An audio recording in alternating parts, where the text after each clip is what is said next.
사랑과 자비가 풍성하신 하나님, 오늘도 새 날을 받습니다. 아직 세상은 감염병의 소식으로 넘쳐나지만 그래도 하루하루 희망을 가지고 살게 하시니 감사합니다. 조금씩 백신이 들어오고 접종자가 늘어나고 치료제들이 만들어지고 있음을 보면서 모든 것이 정상으로 돌아올 그날을 기대합니다. 오늘을 주셨으니 그날이 하루 더 가까이 왔음을 믿고 더욱 기쁜 마음으로 하루를 시작합니다. 하나님, 내일은 거룩한 주일입니다. 이제 조금씩 거리두기도 조정이 되면서 교회에 나올 수 있는 인원이 늘어나고 있습니다. 바라옵기는 내일 주일 예배를 드리기 위해 예배당으로 나오는 모든 성도님들의 건강을 지켜 주시옵소서. 한 사람도 감염병에 걸리지 않도록 먼저 우리 성도님들이 솔선하여 주의하게 하시고 모두가 함께 협력하게 하여 주시옵소서. 기쁨으로 모든 성도들이 예배를 드리게 하시고 예배당에서 함께하는 성도들과 더불어 온라인으로 함께하는 성도님들이 주님의 성령 안에서 모두 하나가 되어 같은 은혜를 누리게 하여 주시옵소서. 하나님, 1년 이상을 코로나 감염병의 위험에 노출되어 살다 보니 우리의 마음이 많이 위축되어 있습니다. 하나님, 우리가 전염병의 확산을 일으키거나 방조하는 존재가 되지 않아야 하겠지만 그렇다고 우리에게 주신 귀한 시간들을 걱정과 두려움으로만 채우지도 않았으면 좋겠습니다. 사랑의 하나님, 그러므로 오늘 우리가 할 일이 무엇일까 깊이 생각하기 원합니다. 감염병의 위험이 상존하는 이 현장 속에서 나는 무엇을 할 수 있을까? 나는 하나님 앞에서 무엇을 할 수 있으며 이웃들을 위해서 무엇을 할 수 있을까? 깊이 생각하며 답을 찾기 원합니다. 하나님, 우리에게 용기를 주시고 힘차게 그러나 조심스럽게 하나씩 주님과 이웃을 위한 일들을 다시 시작하게 하시고 좋은 열매를 많이 맺을 수 있게 하여 주시옵소서. 우리나라의 청년들을 위하여 기도합니다. 우리 젊은이들이 이 세상에서 희망을 찾지 못한 지가 오래되었습니다. 3포를 넘어 M4의 시대를 넘어섰습니다. 기존의 세상은 우리 젊은이들에게 어떠한 희망도 주지 못하고 있습니다. 그렇다고 한국교회가 우리 청년들에게 희망을 주지도 못하고 있습니다. 도리어 청년들에게 비추어진 한국교회는 고압적이고 답답하고 소망이 보이지 않는 막힌 사람들의 모임인 것 같아 안타깝습니다. 하나님, 우리를 용서하여 주시고 이제라도 젊은이들에게 희망을 줄 수 있는 한국교회가 되도록 모두가 각성하며 노력하게 하여 주시옵소서. 사랑의 하나님, 이 나라의 어르신들을 위해 기도합니다. 감염병이 계속 번져가면서 나이 드신 우리 어르신들이 더 외로워지고 있는 것 같아 마음이 아픕니다. 감염병의 전파가 걱정이 되어 자녀들도 어르신들을 잘 찾아뵙지 못하고 있습니다. 특히 홀로 있는 노인들, 재활병원이나 요양병원에 있는 분들은 면회하기도 어려워져 있는 형편입니다.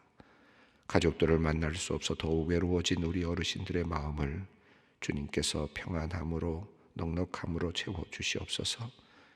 넉넉한 마음 주셔서 자녀들 볼 수 없지만 그들을 위해 기도할 수 있는 힘을 주시기를 또한 간구합니다.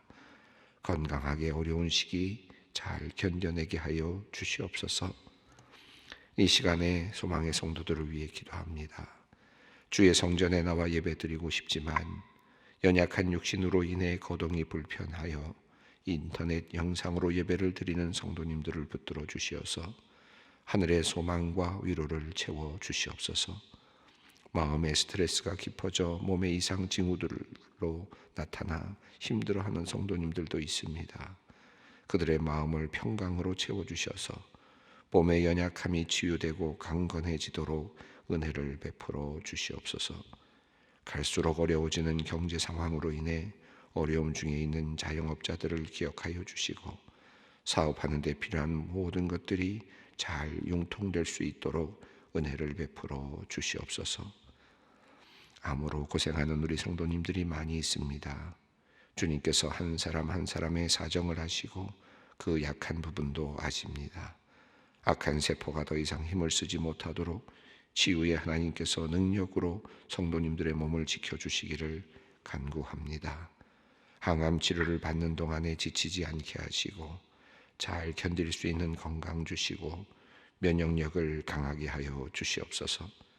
함께하는 가족들의 마음도 굳건히 지켜주셔서 이 시간이 주님의 귀한 은혜를 깊이 맛보는 복된 시간이 되게 하시며 모두 건강하게 돌아와 주님을 찬양케 하여 주시옵소서. 혈액암 2기 판정을 받고 항암 치료에 들어가는 어머니를 위해 기도하는 권사님이 있습니다. 목과 혀 쪽에 난 종양으로 음식물을 삼키기도 어려운데 종양이 계속 자라고 있어 항암을 미룰 수 없는 상황입니다. 앞으로 진행될 6번의 항암 약물 치료를 잘 견디게 하시고 부작용 없이 치료가 잘 이루어지게 하여 주시옵소서. 간호하는 권사님의 건강도 붙들어 주시고 믿음으로 그 과정 잘 견디게 하여 주시옵소서. 하나님, 우리의 육체를 위하여서도 주님께 기도합니다. 하나님, 우리의 몸속에 있는 모든 악한 세포들이 물러가게 하여 주시옵소서. 잘못된 습관으로 인한 몸의 불균형과 나태함으로 붙은 여러 가지 몸의 이상한 징후들이 모두 생명의 능력으로 사라지게 하시고 건강한 몸으로 주님을 섬길 수 있도록 주님 우리를 보호하여 주시옵소서. 오늘도 말씀을 사모합니다. 성령께서 우리가 말씀을 받을 때 역사하여 주시어서 달콤한 말씀 받게 하여 주시고 말씀을 먹고 힘을 내어 이 세상을 당당하게 살아가도록 인도하여 주시옵소서. 우리 주 예수 그리스도의 이름으로 기도드리옵나이다. 아멘. 오늘 우리에게 주시는 말씀은 사도행전 27장 21절로 26절 말씀입니다. 사도행전 27장 21절로 26절 말씀 함께 봉독하겠습니다. 여러 사람이 오래 먹지 못하였음에 바울이 가운데 서서 말하되 여러분이여 내 말을 듣고 글에 대해서 떠나지 아니하여 이 타격과 손상을 면하였더라면 좋을 뻔하였느니라. 내가 너희를 권하노니 이제는 안심하라. 너희 중 아무도 생명에는 아무런 손상이 없겠고 오직 배뿐이리라. 내가 속한 바 곧 내가 섬기는 하나님의 사자가 어젯밤에 내 곁에 서서 말하되 바울아 두려워하지 말라. 내가 가이사 앞에 서야 하겠고 또 하나님께서 너와 함께 항해하는 자를 다 내게 주셨다 하였으니 그러므로 여러분이여 안심하라. 나는 내게 말씀하신 그대로 되리라고 하나님을 믿노라.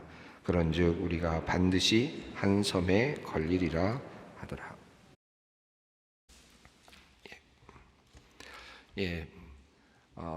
배가 광풍을 만났습니다. 유라굴로 광풍을 만나서 지금 아주 굉장히 힘든 상황에 있는 그런 내용입니다.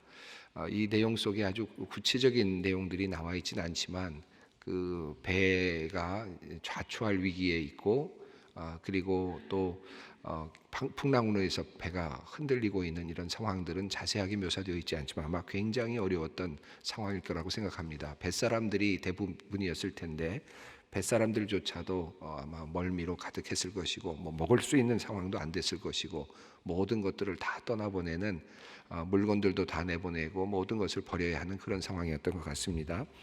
자, 이 상황 속에서 이제 시간이 계속되고 있는 모습을 보여주고 있는데 21절 말씀을 읽어봅니다. 여러 사람이 오래 먹지 못하였음에 바울이 가운데 서서 말하되 여러분이여 내 말을 듣고 글에 대해서 떠나지 아니하여 이 타격과 손상을 면하였더라면 좋을 뻔하였느니라. 바울이 재차 이제 과거의 이야기를 자기가 했던 것을 떠올리면서 이야기를 합니다. 글에 대해서 떠나지 않는 것이 좋겠다라고 말했던 바울의 이야기를 선장과 선주들이 듣지 않았고 선장과 선주들의 이야기를 또 들은 백부장이 출항을 결정했다고 볼 수 있겠죠. 이렇게 출항할 때에는 남풍이 불어서 다행이다라고 생각을 했을 것이고 이 정도면 그저 80km 정도는 쉽게 갈 수 있을 거다 생각을 했을 것 같습니다. 그런데 갑자기 바람이 바뀌면서 북서풍이 불어오면서 완전히 반대 방향이 불어오면서 둘이 섞이는 광풍이 만들어졌고, 그리고 그 다음부터는 이제 핸들할 수 없는, 손을 댈 수 없는, 내가 어떻게 해볼 수 없는 상황으로 치닫게 된 것이죠. 이제 나름대로 가까이 있는 그 섬으로 이제 가까이 갔습니다. 가우다 섬이라고 하는 것까지 가서 나름대로 어떻게 방법을 찾을 수 있을까 생각을 했지만, 그러나 또 그곳에 가까이 가다가 모래톱에 걸릴 수 있었다는 것 때문에 가까이 가지도 못했습니다. 아마도 밀려서 아마 북아프리카 지역까지도 갔었을 가능성이 있습니다. 흐름으로 본다면 그 스르디스에 걸릴까봐 두려워했다라는 말을 보면, 이 스르디스라는 표현은 북아프리카 그 해변에 있는 그 아주 유명한 험악한 모래톱들을 가리킨다고 하거든요. 그러니까 스르디스라는 것이 그냥 단순하게 모래톱으로만 생각하면 가우다 섬의 옆에 있는 그런 모래톱을 생각할 수도 있겠고, 또 아니면은 더 흘러내려가서 이 유럽이 아니라 이 아프리카, 북아프리카 지역에 있는 스르디스에 걸릴까봐 두려워해서 다시 또 바다로 올라가는 했던 것으로도 볼 수 있을 것 같습니다. 어쨌든 이렇게 해서 그만 바다 가운데로 들어가 버리는 상황이 됐습니다. 육지에 붙지도 못하고 그리고 바다 가운데로 이제 흘러 들어가는 상황이 됐는데, 만약에 모래톱에 걸린다고 하더라도 그냥 그곳에서 파선을 한다 하더라도 그렇게 육지로 붙었더라면 어쩌면 사람들이 살 수도 있었지 않았을까 생각도 해보겠죠. 그러나 아마 그 당시로서는 선주나 선장이나 모두 할 것 없이 배를 포기하고 싶지는 않았을 겁니다. 그러니까 아마도 배를 살려보려고 안전하게 배를 댈 수 있을 거라고 생각을 하고 그 기회를 포기했죠. 그러니까 차라리 모래톱에 걸렸으면은 육지 가까운 곳에 있었을 테니까 나름대로 뭔가 해결할 방법이 있었을 텐데 그러지를 못했던 것 같습니다. 그래서 아주 그 망망대해로 이제 밀려나는, 지중해 중간으로 밀려나는 이제 도리어 더 이제 힘들어진 상황이 되고 말았습니다.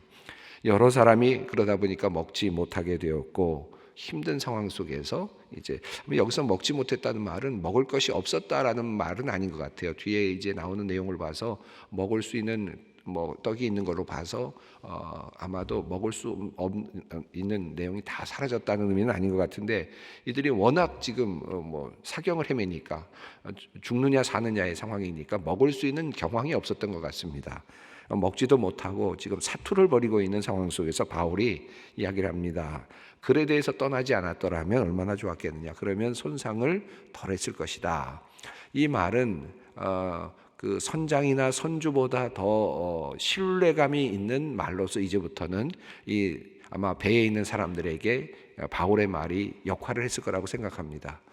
바울에게 이런 그 권위를 주신 이유가 뭘까요? 하나님께서 바울에게 이 배에서 일어날 일들, 앞으로 일어날 일들에 대해서 바울에게 이렇게 조금 더 일찍 알려주시고, 그리고 그런 방법들을 통해서 바울에게 말에 힘을 실어주신 이유가 뭘까요?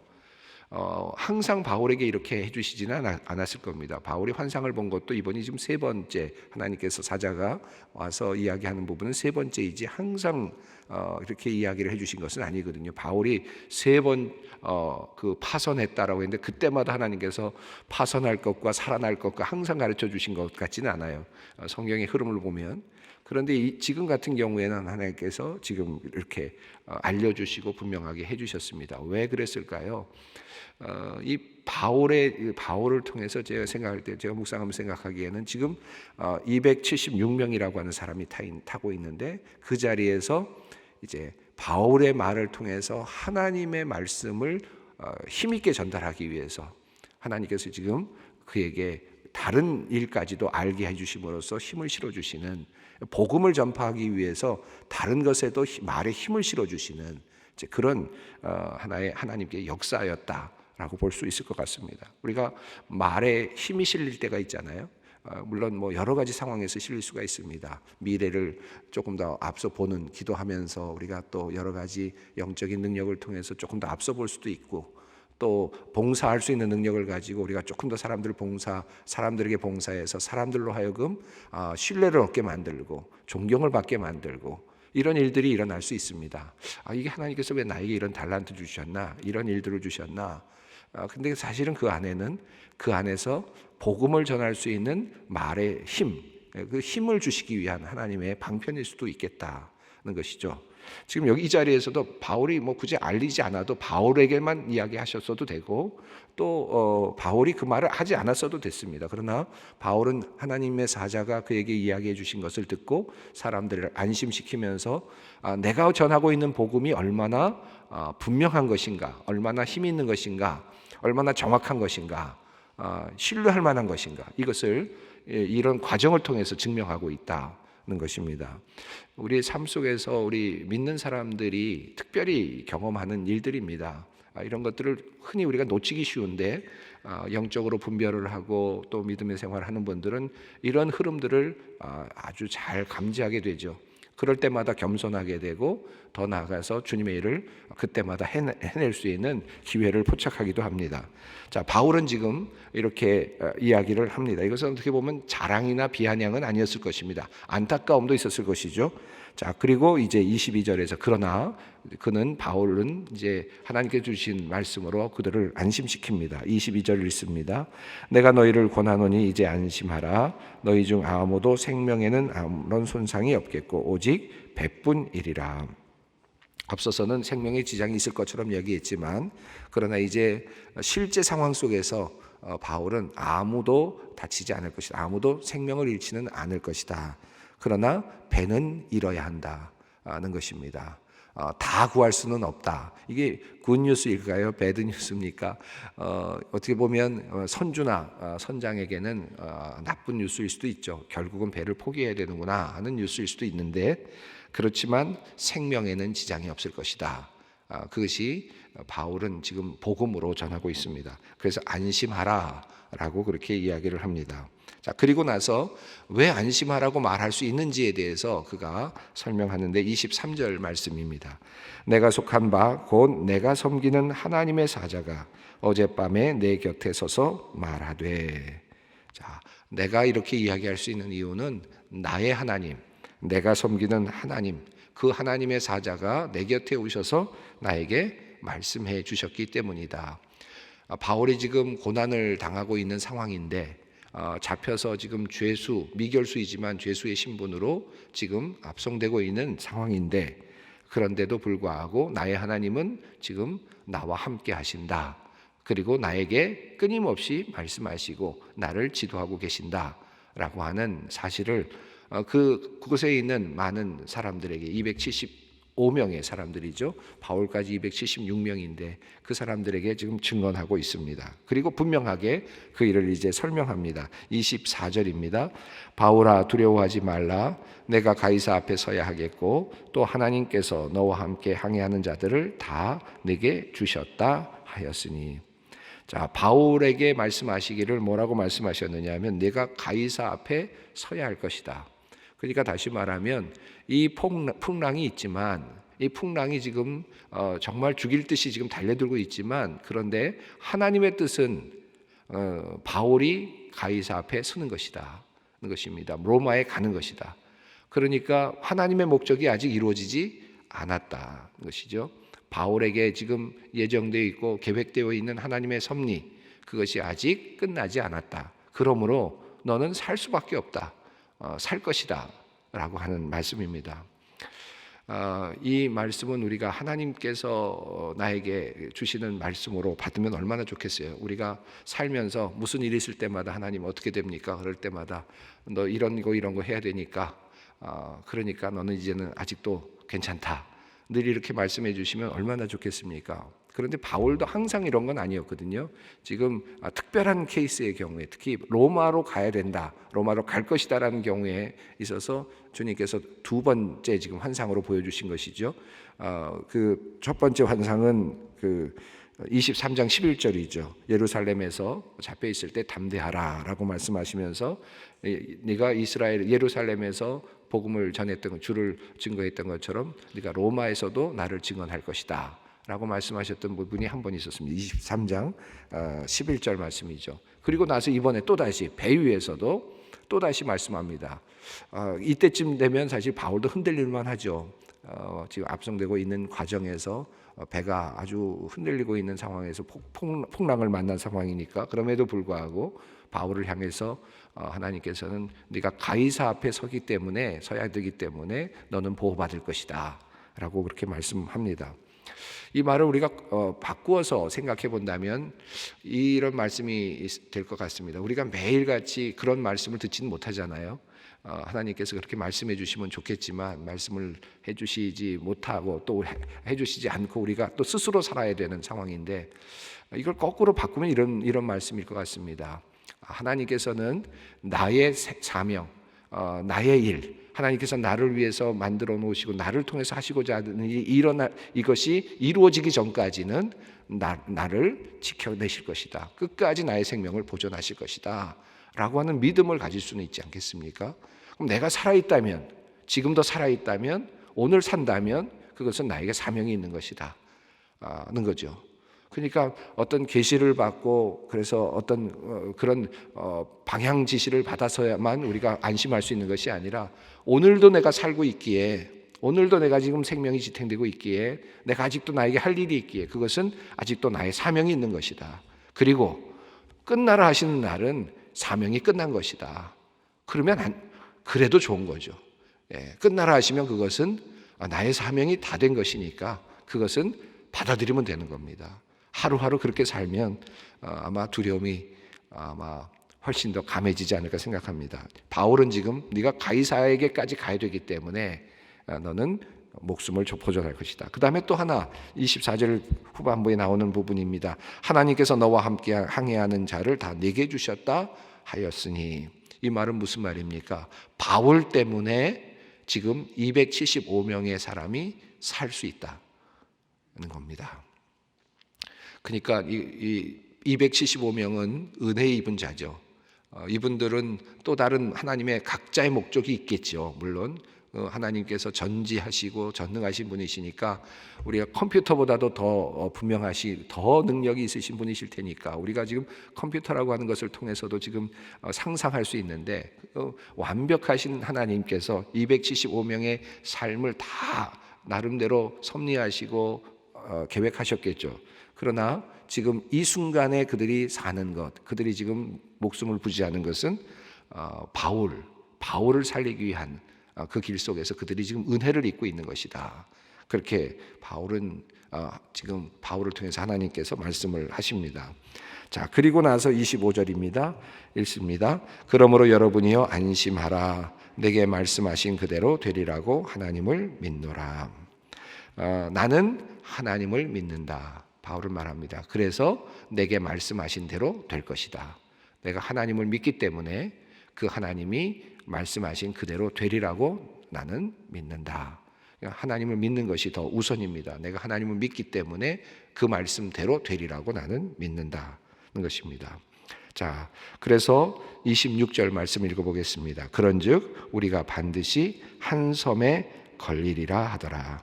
여기서 걸리리라라는 말은요, 영어로는 그렇게 되어 있는 must를 썼습니다. 그래서 걸려야 한다라고 번역하는 것이 조금 더 적절한 원어적 번역이라고 합니다. 그러니까 이 말은 무슨 말이냐면, 그러므로 우리가 어느 한 섬에 좌초되어야만 한다라는 뜻이에요. 후에 로마도 보아야 하리라라고 하는 그런 말씀을 했을 때도 마찬가지입니다. 그때도 내가 로마로 가야만 한다라는 그 용어로 사용할 수 있는 번역이 돼야 되는 부분이거든요. 여기도 그러니까 한 섬에 좌초해야만 한다는 것입니다. 이게 인생을 보면 그 참 재미있는, 이게 제가 지난 시간에도 유비적으로 이 내용을 항해에 비추어서 우리 인생을 비춰볼 수도 있지 않습니까? 지금 가우다라고 하는 섬에 가까이 붙어가면서 거기서 어떻게든지 좀 버텨보려고 하다가 여의치가 않으면서 모래톱에 걸릴까봐 뛰어냈습니다. 모래톱에 걸릴까봐 뛰어냈다는 말은 배의 파선이 되지 않도록 하려고 하는 조치였겠죠. 포기할 수는 없었던 겁니다. 그 당시까지만 해도. 그렇게 해서 살 수 있을 거라고 생각했는데 망망대해로 밀려났습니다. 그리고 나서는 상당한 시간 동안을 지금 힘들게 시간을 보냈죠. 그런데 그리고 나서 지금 이제 하나의 희망은 무엇입니까? 육지에 부딪히는 겁니다. 그리고 배는 잃어버리는 겁니다. 그런데 이제 그것이 은혜가 됩니다. 만약에 섬에 걸리지 않으면, 어떤 육지에 걸리지 않으면 그들은 진짜 바다에 빠지는 상황밖에는 없겠죠. 지도를 한번 보겠습니다. 어떤 상황이었는지. 여러분 이 지도를 보시면 지금 앞서 있는 이 내용을 보시면 밑에 보시면 미항이 있고요. 가우다라고 하는 섬이 있습니다. 그 섬과 육지 그 또 다른 큰 섬과 그레데 섬과의 사이는 한 34km 정도였다고 하는데 아주 짧게 그려져 있습니다만은, 그리고 나서 밀리는 듯해서 한쪽으로 밀었겠죠. 그러니까 쭉 밀려 나오다가 아마도 이 밑에 그 리비아 지역인데요. 밑에 있는 곳은 리비아 지역인데 그 아프리카까지도 아마 밀려 내려갔을 수도 있을 것 같아요. 그래서 다시 배를 살리려고 지금 위로 올려 붙였는데 그랬을 가능성이 높은데, 그리고 나서는 옆에 아무런 섬도 없었습니다. 바람은 북서풍이 부니까 계속 이렇게 방향으로 밀어붙였을 것이고요. 그냥 떠 내려가는 것이죠. 하나도 없는, 지금 걸칠 곳이 없는 곳입니다. 그 방향으로 하나님께서 이 저 멜리데 섬에 이제 도착하게 되는데, 이 멜리데 섬까지는 상당한 거리지 않습니까? 흘러 내려가는 겁니다. 만약에 저 방향으로 하나님께서 배를 보내지 않았으면 저 망망대해에서 저 초점을 맞춰서 보내야 되는 거거든요. 그렇지 않겠습니까? 만약에 어떻게 됐을까요? 다음 지도를 한번 보겠습니다. 다 멀지만 이렇게 돼 있는데요. 보시면은 그 멜리데 섬 뒤쪽으로 옆으로 지금 이 표현이 잘 돼 있지는 않지만 긴 이제 완전히 뚫려 있는 섬들도 없고, 그리고 그냥 망망대해로 펼쳐집니다. 그러면 아프리카 저 북쪽에 아마도 튀니지 정도에 가서야 겨우 이제 조류에 의해서 들어갈 수 있어요. 그 전에 아마 배는 파손이 되었겠죠. 하나님께서 지금 안전하게 한쪽으로 지금 몰고 가고 계시, 한 방향으로. 그들은 지금 모든 것을 다 놨습니다. 다 놨고 모든 노도 놨고 이제는 할 수 있는 게 하나도 없습니다. 그저 배에서 울렁이는 파도 속에서 사투를 벌이면서 가고 있는데 하나님께서는 그 배를 조종하고 계시는 거죠. 지금 그래서 멜리데 섬이라고 하는 그 표적, 그 관역을 향해서 하나님께서 끌고 가시는 것을 보게 됩니다. 그러나 배는 좌초합니다. 거기서 육지에서 만나야 배가 좌초돼야 합니다. 그러나 그것이 은혜입니다. 이것이 지금 이 항해, 바울의 항해의 모습입니다.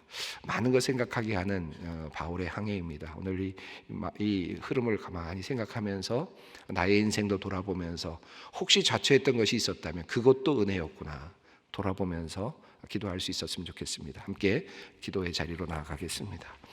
하늘에 계신 우리 아버지, 아버지의 이름을 거룩하게 하시며 아버지의 나라가 오게 하시며 아버지의 뜻이 하늘에서와 같이 땅에서도 이루어지게 하소서.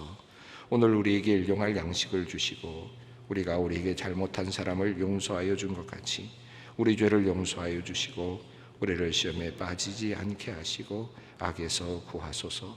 나라와 권능과 영광이 영원히 아버지의 것입니다.